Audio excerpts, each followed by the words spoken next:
Hello guys, MGH here and welcome back to my Arsenal career mode. We've got so much content crammed into one episode here. It's roughly 10 minutes long, but it's about 3 hours, maybe 2.5 hours of gameplay put into one episode. I really want to get myself into the January transfer window, make some changes to the team because that's what I find exciting about career mode. I don't know about you guys, but what's your favourite thing about career mode? While you see the highlights from this Fulham game, please think about it and leave a comment during the video. What's your favourite thing? For me, it's just buying players, and improving the squad and trying to find those players that really, suit your needs, I guess. And that is a great goal from Royce there.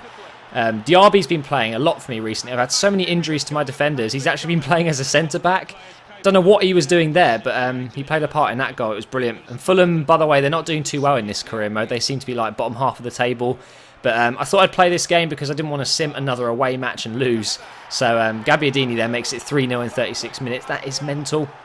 He's truly a really good signing, guys. A lot of people were really unsure when I bought him. But actually, I'd like to say this. He's one of the best signings I've ever made. And then Royce really finishes off the game there. 65 minutes in with a really, really nice solo effort there. It's a great pass from Isla there. But watch this Ronaldo chop. Boom. See you later, Senderos. Bottom left corner, Schwarzer had no chance, and we win that game 4-0. But anyway, what's the other thing I like about career mode? I love the fact that your players need rotating. I love changing up the squad for each match, and trying to find different formations that fit you better. Oh, and we get more bad news regarding defenders being injured. Kieran Gibbs here out for 8 weeks. So now we have 4 defenders out, injured. Really frustrating, but we're going up against Sunderland here. And we actually win that one 4-0. It was a home match, and they're 19th in the league at the moment, which I'm just going to say this now, guys. There might be some interesting news coming your way regarding Sunderland.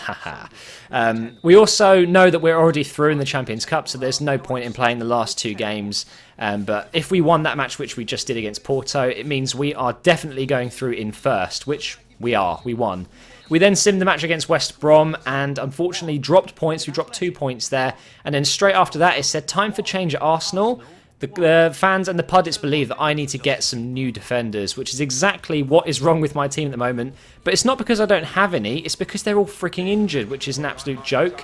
But you can see after 15 matches, we are 6 points behind Chelsea, that's a huge lead. They haven't even lost a game yet, which is mental.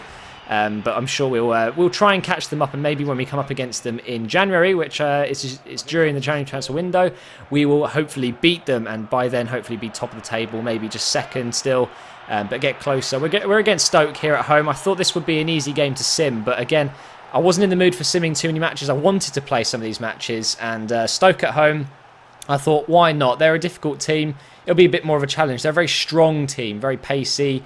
Well, actually not very pacey, but they've got some very tall and strong players with some pace. And we go 1-0 down there from Juve. I believe that's the guy from the Bundesliga. He's been transferred to Stoke. I don't know how much for, but I'm guessing he was a good 5 to 10 million.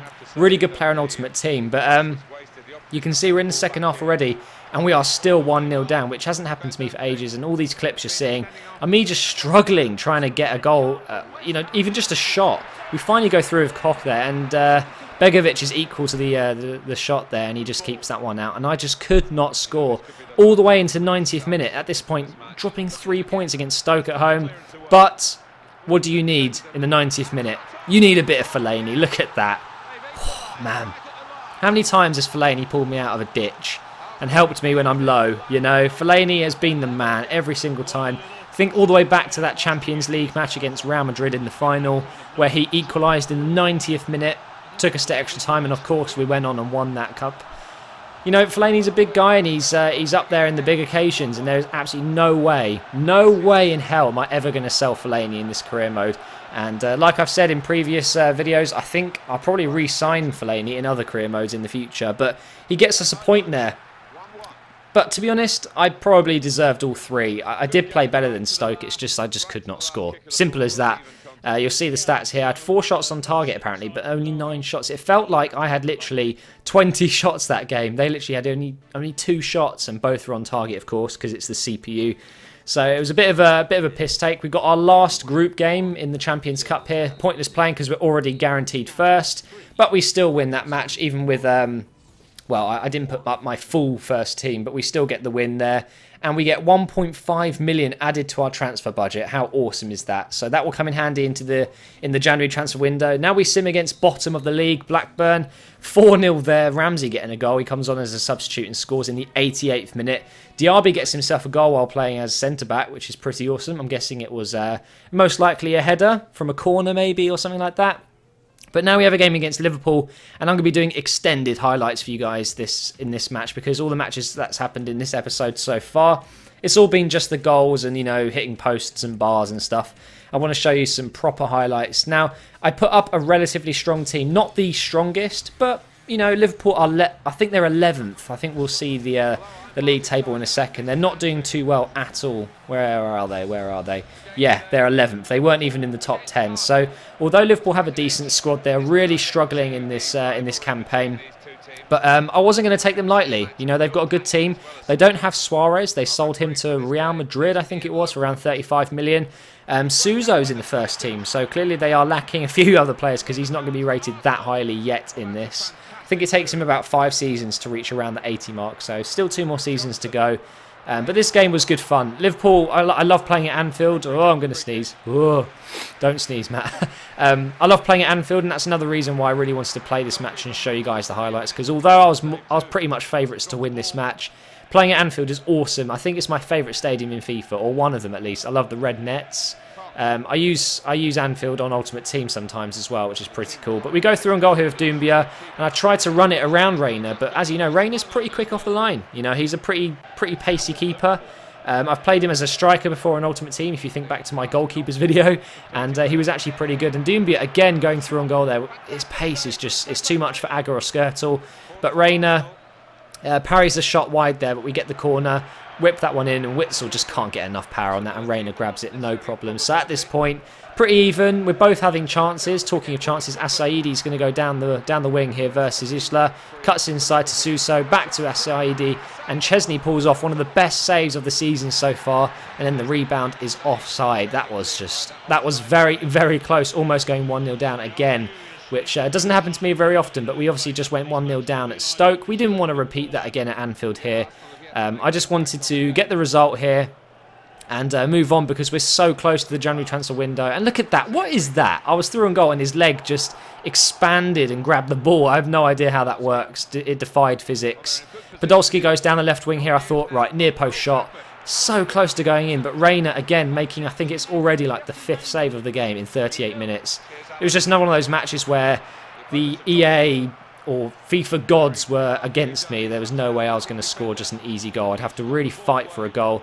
And another example there, just like I could not break through this defence. Now finally, Doumbia goes through here. And what?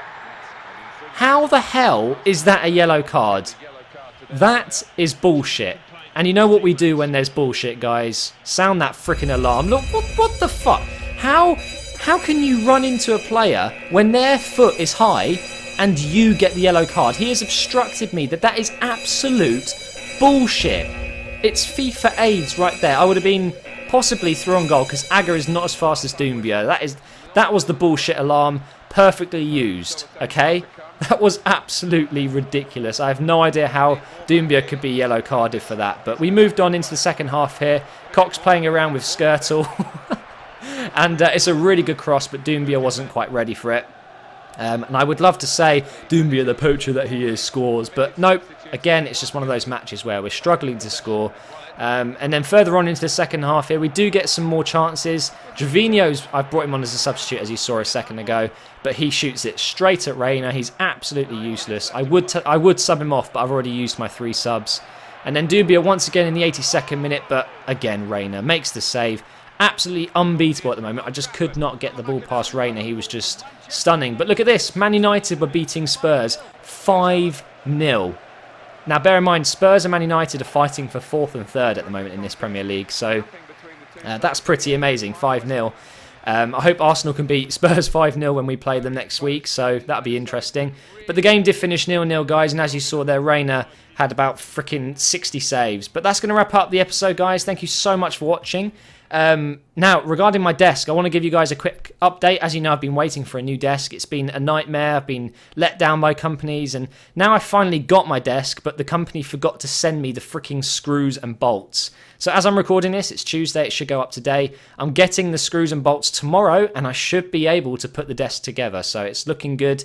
But that's just a little desk update you guys want to know about. So there you go. Thank you for watching. I'd really appreciate it if you could leave a like. Every single episode is like hitting 5,000 likes. It's just insanity. So I really do appreciate it. And I will see you in the next one, guys.